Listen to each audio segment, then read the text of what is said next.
Assalamualaikum warahmatullahi wabarakatuh.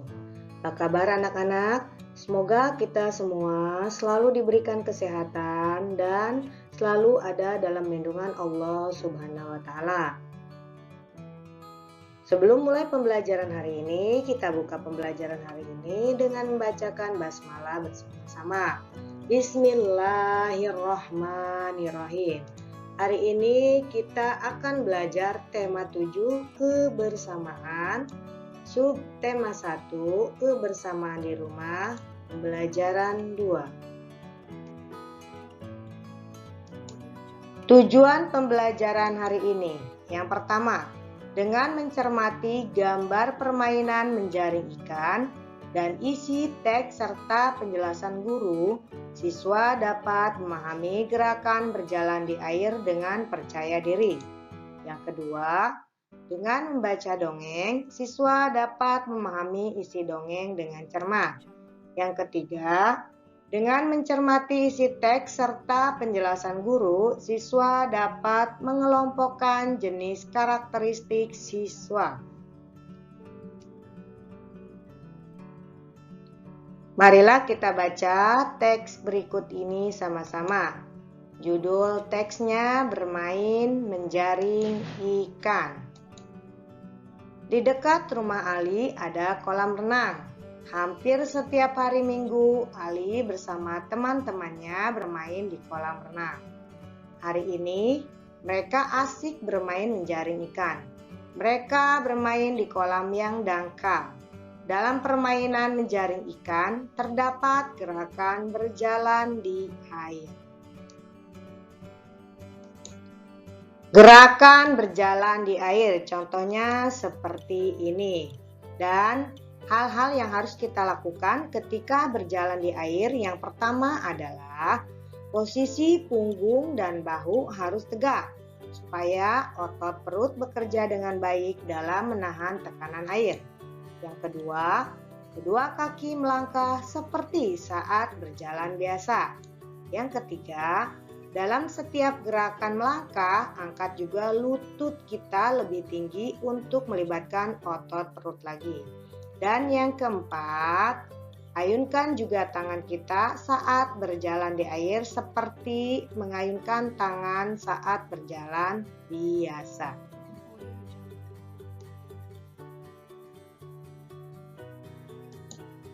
Ayo mencoba. Ayo lakukan permainan menjaring ikan di kolam renang bersama teman-temanmu. Setelah bermain menjaring ikan, Ali dan teman-temannya duduk di tepi kolam. Ali bercerita tentang dongeng ular dan tikus. Dongeng adalah cerita hayalan atau cerita yang tidak benar-benar terjadi dan biasanya bersifat menghibur serta mengandung pesan moral atau nilai pendidikan.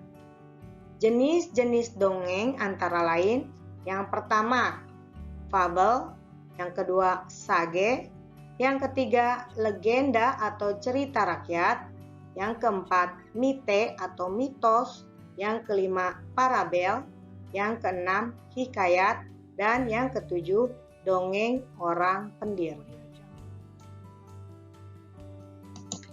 Adapun unsur-unsur dalam dongeng yaitu yang pertama, tokoh adalah pelaku dalam cerita. Yang kedua, watak adalah sifat masing-masing pelaku cerita. Yang ketiga, latar adalah tempat terjadinya cerita. Dan yang keempat, amanat adalah pesan dalam sebuah cerita atau dongeng. Fabel adalah dongeng yang tokohnya binatang yang berperilaku seperti manusia, misalnya dapat berbicara dan berjalan. Contohnya, dongeng si kancil, dongeng buaya dan kerbau, dongeng kancil dan buaya, serta dongeng si kancil mencuri timun.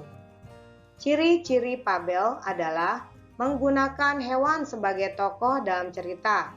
Tokoh hewan memiliki karakter dan sifat seperti manusia.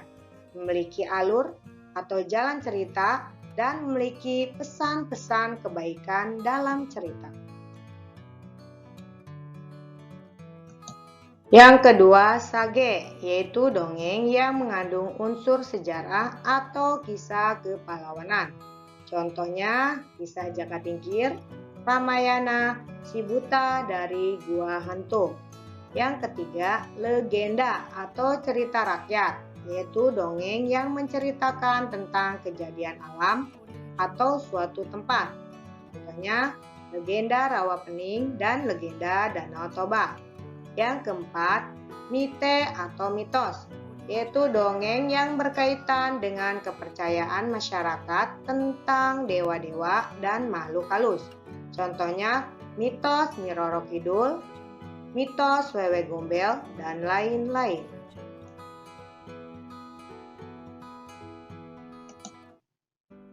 Lima, parabel, yaitu dongeng yang mengandung nilai-nilai pendidikan. Parabel juga dapat berupa cerita pendek dan sederhana yang mengandung hikmah atau pedoman hidup. Contohnya dongeng Si Maling Kundang. 6.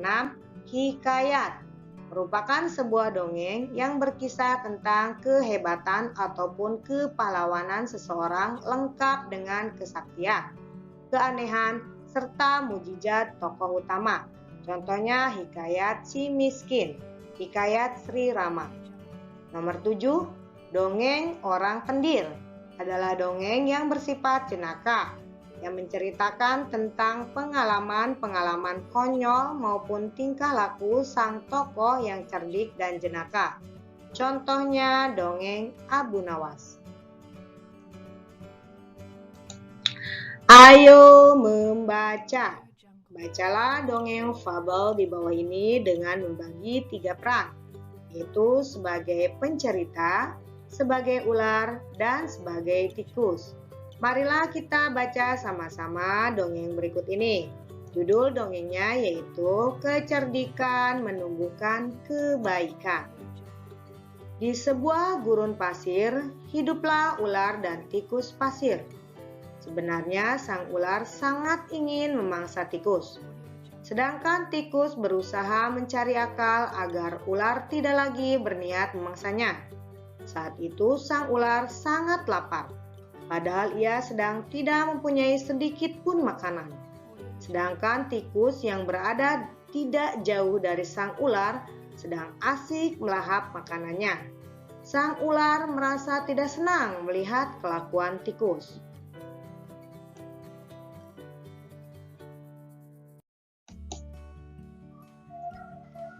Dengarkan ucapanku, wahai tikus yang angkuh.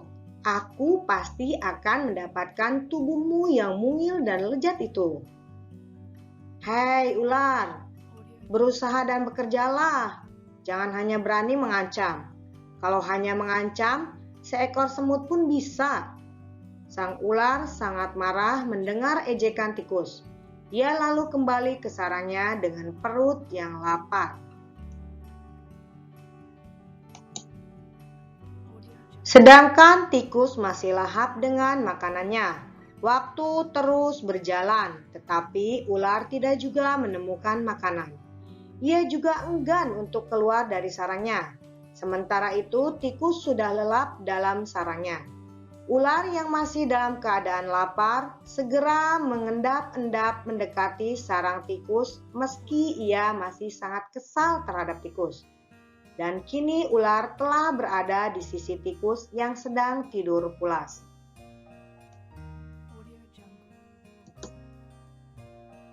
Hei tikus, aku sudah berada di sebelahmu dan siap untuk menyantapmu. Tikus segera terbangun dari tidurnya. Sambil berpura-pura menguap, ia mulai memutar otak agar bisa lolos dari cengkraman sang ular. Tunggu dulu ular sahabatku. Kalau kau ingin memakanku, kau harus berpikir dulu. Kita hanya berdua di sini, tidak ada hewan lain. Jika kau memakanku, maka kau akan sendiri. Kau tidak akan mempunyai teman yang dapat kau ajak mencari makan. Kalau begitu, kau tidak akan makan dan akhirnya kau akan mati. Sejenak sang ular terdiam. Dia mencoba merenungkan nasihat tikus. Jadi, kita tidak bisa hidup sendiri.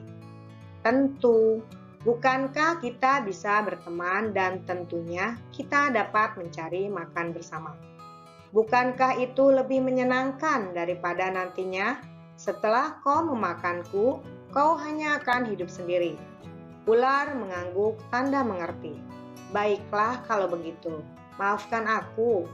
Tikus pun memaafkan ular. Mereka tersenyum bahagia, kemudian beranjak mencari makanan bersama-sama. Dongeng ini ciptaan Kak Nurgaini Solihati tahun 2007. Sekarang ada tugas untuk kalian. Nomor 1. Siapakah tokoh dalam dongeng Kecerdikan Menumbuhkan Kebaikan?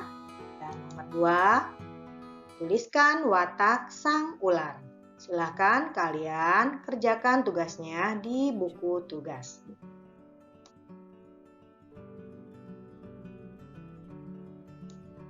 Ayo berdiskusi. Diskusikan sikap kebersamaan yang dilakukan oleh ular dan tikus. Tulis hasil diskusi kalian. Contohnya seperti berikut ini.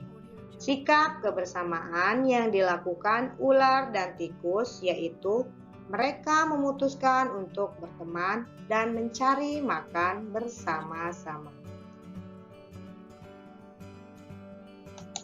Ayo menulis. Coba kamu tulis nama temanmu yang membacakan dongeng tersebut berdasarkan nomor urut persensi atau nomor urut absen. Contohnya seperti berikut ini. Yang bertugas sebagai pencerita yaitu nomor urut absen 1, 2, 3, 4, dan 5. Dan yang bertugas membaca teks sang ular yaitu nomor urut absen 6, 7, 8, 9, dan 10. Dan yang bertugas sebagai pembaca teks sang tikus yaitu nomor urut absen 11, 12, 13, 14, dan 15. Kamu juga dapat mengelompokkan teman-temanmu berdasarkan siswa yang menggunakan kacamata dan tidak menggunakan kacamata. Contohnya seperti berikut ini. Siswa yang memakai kacamata ditugaskan membaca naskah teks sang ular, yaitu Siti, Dayu, Lani, Kiki, dan Mei. Dan siswa yang tidak memakai kacamata ditugaskan untuk membaca naskah teks tikus, yaitu Rani, Mae, Reina, Gita, dan Santi. Kamu juga dapat mengelompokkan teman-temanmu berdasarkan siswa yang berbeda jenis rambut. Contohnya seperti berikut ini. Siswa yang berambut keriting ditugaskan membaca naskah teks sang ular, yaitu Gani, Yayu, Dewi, Lina, dan Hani. Dan siswa yang berambut lurus ditugaskan untuk membaca naskah teks sang tikus, yaitu Monik, Arsa, Arjun, Jerry, dan Febri. Selain pengelompokan berdasarkan perbedaan tersebut, dapatkah kamu melakukan pengelompokan berdasarkan perbedaan yang lain? Coba amati teman-temanmu. Tuliskan hasil pengamatanmu. Hasil pengelompokan berdasarkan, misalnya, hasil pengelompokan berdasarkan tinggi badan. Contohnya seperti berikut ini. Siswa berbadan tinggi, tugasnya membaca naskah teks sang ular, yaitu Tony, Gibran, Sari, Gebi, dan Januar. Dan siswa yang berbadan pendek, tugasnya membaca naskah teks sang tikus, yaitu Caca, Dino, Bani, Mita, dan Ridwan.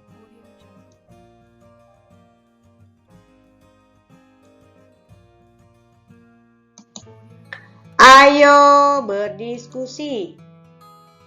Diskusikan sikapmu terhadap teman yang berambut keriting atau berambut lurus.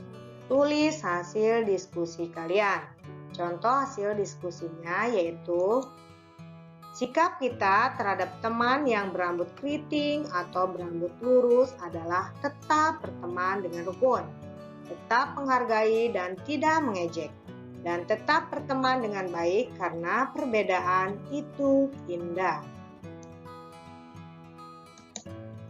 Terima kasih banyak kalian sudah menyimak pembelajaran hari ini. Semoga ilmunya bisa bermanfaat untuk kita semua. Kita akhiri pembelajaran hari ini dengan mengucapkan hamdalah bersama-sama. Alhamdulillahirabbil alamin. Assalamualaikum warahmatullahi wabarakatuh.